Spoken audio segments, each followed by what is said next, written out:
Hey, welcome back to the channel. Today I'm going to be doing a voiceover over the time-lapse video I got of my Honda XL100 top-end rebuild. As you can see right now, I'm just installing the piston rings I bought, which later is going to make no sense because I forgot that I have to file down the rings. I didn't check the gap, so all this work right here is basically gonna do nothing for me. But anyway, in the back there you could see I got the cylinder head and the valve cover painted with a nice engine black. I really thought that'd be a better look than just the no paint, so that's what I decided to go with. All the parts I have here have been cleaned very well.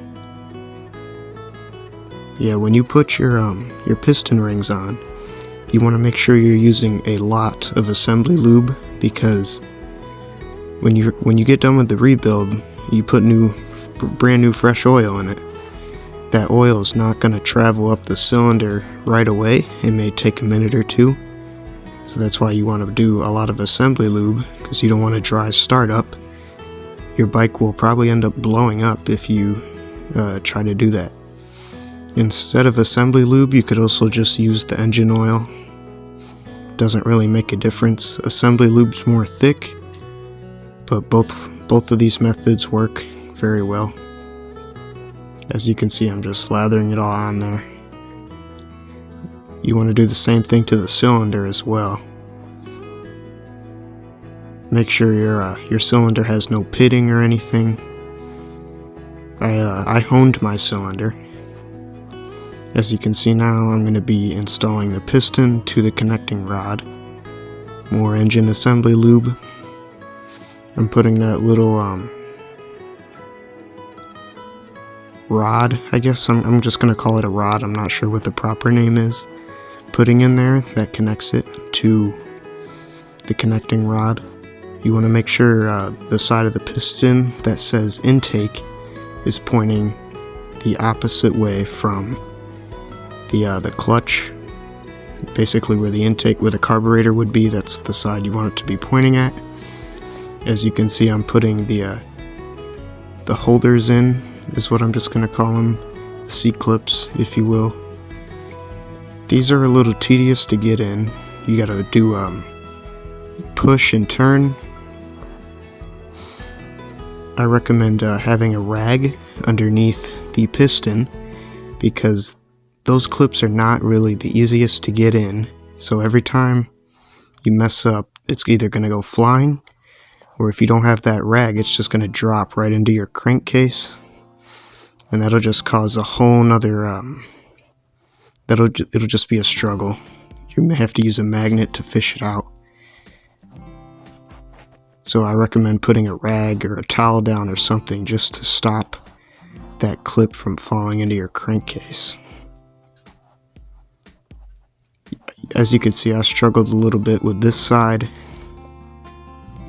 After a while of attempting and trying and failing, my fingers were starting to hurt, because like pushing and turning with these, just with my bare hands, it hurts pretty bad.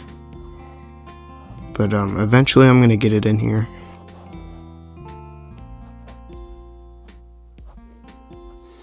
There's really no way of doing it easier. You just gotta have the strength.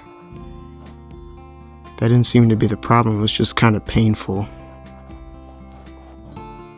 As you can see, I get it now, and I'm installing my timing chain, which, if you know anything about these dirt bikes, you know that the timing chain is usually in one piece. I have the timing chain split here because I didn't want to take the flywheel off in order to install a new timing chain.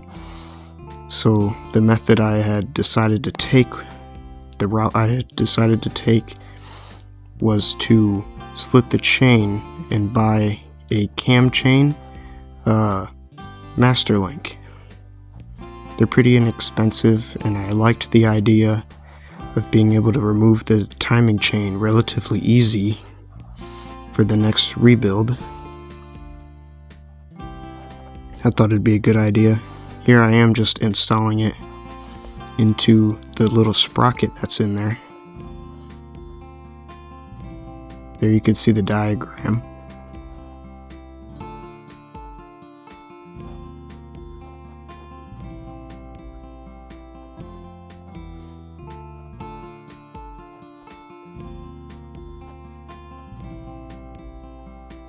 When installing a timing chain, you should always tie a rope or just have something keeping that timing chain from not falling back into the case, because as you get further into the rebuild and you're getting pretty close to the end, if that timing chain drops, you're gonna have to start back from square one and take everything off, or you're gonna have to try and get really lucky and fish it out. Here I am putting the cylinder on, and this is where that comes to haunt me when I said earlier that I didn't check the gap of the rings.